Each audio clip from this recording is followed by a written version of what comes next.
What's your pleasure, sir? That's right, everybody. It is time for another Monday movie review day. And since I've been watching a bunch of horror movies this month, due to it being October and all, I want to tell you about my Hellraiser binging spree I've been going on. Such sights to show you. I've been watching all of the Hellraiser movies.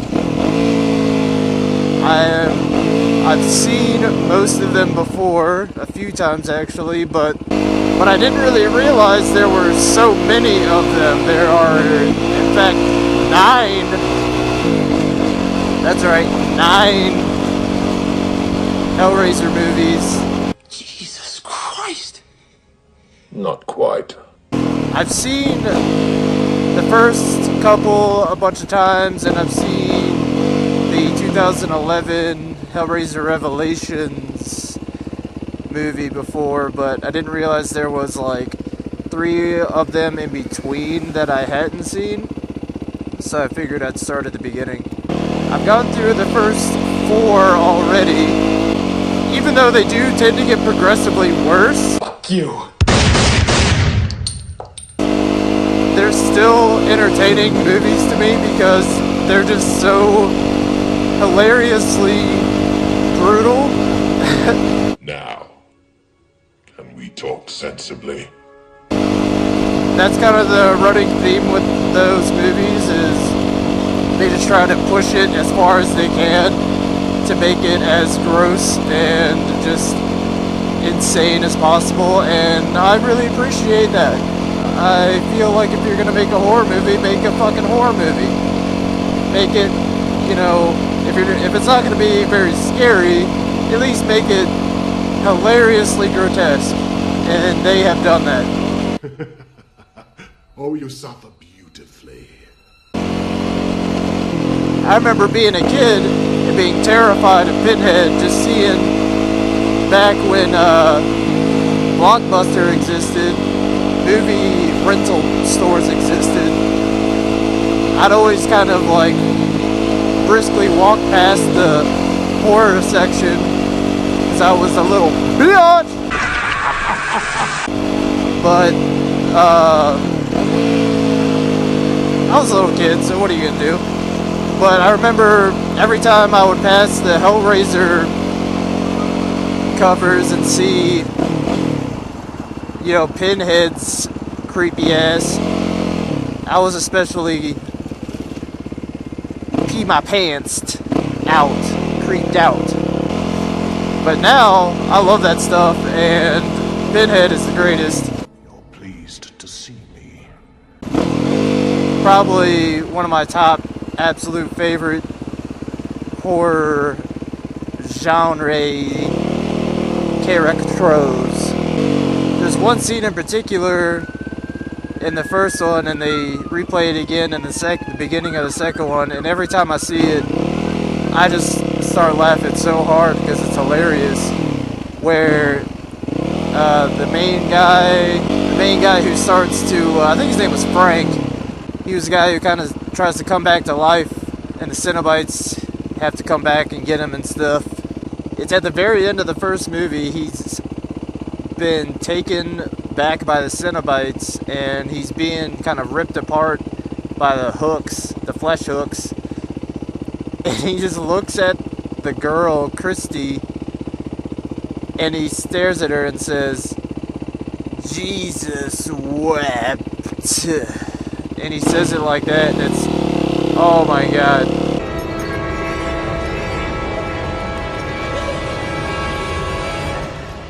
Jesus wept. I don't know why that is so funny to me, but every time I see it, I just start laughing so hard. One thing I didn't realize, I watched Hellraiser Bloodline today, and Adam Scott, the guy who's in, you know, Step Brothers and a bunch of other funny movies, he's in Hellraiser Bloodline. He's kind of the first bad guy, supposedly, like if you're following the timeline, and he gets fucked up, but I didn't know he was in that movie. They're planning on making a remake of the first one, and the guy who kind of created Hellraiser, Clive Barker, he's supposedly going to be coming back in the picture because he didn't have really anything to do with the Hellraiser Revelations movie. If you look into it, supposedly they only made that movie to maintain the rights, the production studio. They only made that movie to maintain the rights to Hellraiser so that they could end up making the remake of the first one, which they're planning on doing. And it's going to be the original Pinhead. Hellraiser Revelations used the new actor for Pinhead, which I don't think a lot of people liked. I was surprised that he was in all of the other ones, to be honest with you. I figured he would have been like, you know what, I've already made 6 of these. I don't need to make 2 more, but they did. But he's coming back apparently for the new remake, which I'm looking forward to. Hopefully it doesn't take, you know, another 5 years, because I think that guy's pretty old by now. I'll toss in another movie, since it's October, that I've been watching. I watched Red Dragon again last night, because I had been watching all of the Hannibal movies. One thing I didn't really know, which I probably should have, is that Red Dragon is actually a remake of the original Hannibal movie, which is called like Manhunter or something. And it doesn't have Anthony Hopkins or any of the, you know, other people that came later. It's the Red Dragon story, kind of the prequel to Silence of the Lambs and Hannibal. I love Silence of the Lambs. It's an awesome movie, and I really like Buffalo Bill. He's just a great character, based off of Ed Gein, the serial killer who would skin people and make a bodysuit out of them. Oh my God! At ease. That the whole him being like kind of a wannabe transsexual, and the whole scene where he's dancing with his dick in between his legs. Oh man, that was just great. Grade A stuff right there. You put the lotion in the basket, or else it gets the hose again. That'd be kind of funny if they used that same actor for Bane in the Batman movie. You put the lotion in the basket, in the shadows. You only adopted the shadows. I was born in it. Imagine Bane dancing with his dick in between his legs, and Batman just like, would you fuck me? I'd fuck me. I'd fuck me hard.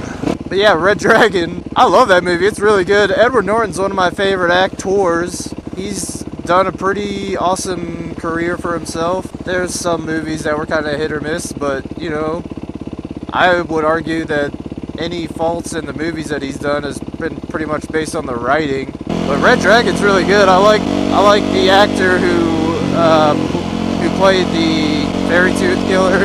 Fun fact, he's actually the same actor who played the really fucked up Nazi in Schindler's List, and he's also Voldemort in the Harry Potter series. So that guy's got some talent at being evil. I think he might just be kind of an intimidating looking motherfucker. I think he's a sweetie. So yeah, there's a couple of movie reviews for you. I've got a lot of other ones I've been watching horror movie wise this month. Some good, some really not good.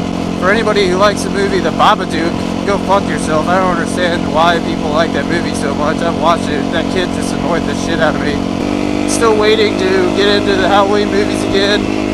Oh, real quick, the Rob Zombie movies. 31 is his newest one, and that one's pretty cool. I like how it's not got great reviews. I'm not sure too many of his movies do get very good reviews, but I like them. I rewatched House of a Thousand Corpses, and that movie is just awesome. It's a masterpiece. I love that movie. Just everything good. Everything good. And I didn't realize, I mean, I guess I knew, but I kind of just forgot that Dwight from The Office gets turned into a man-fish, kind of like Kanye in that South Park episode, Fish Dicks. Chris Hardwick is in that movie too, which I kind of forgot. But Chris Hardwick was the one who comes out after seeing Captain Spaulding, who's an awesome character. I love Captain Spaulding. But he's the one who comes out after talking to Captain Spaulding and is like, Dr. Satan, yeah, Dr. Satan! And I just think it's funny how these actors end up in these roles. I mean, I'm sure those are the roles that probably kicked off their career. It's just funny seeing where their career ended up. I mean, Chris Hardwick's doing some bullshit Xfinity, I think Xfinity commercials now, and he's got his shows, but whatever. He'll always be that guy from House of a Thousand Corpses, and Dwight will always be Fishman. What if they made an Aquaman movie and then instead of using like real Aquaman, they used Dwight as a fishman from House of a Thousand Corpses?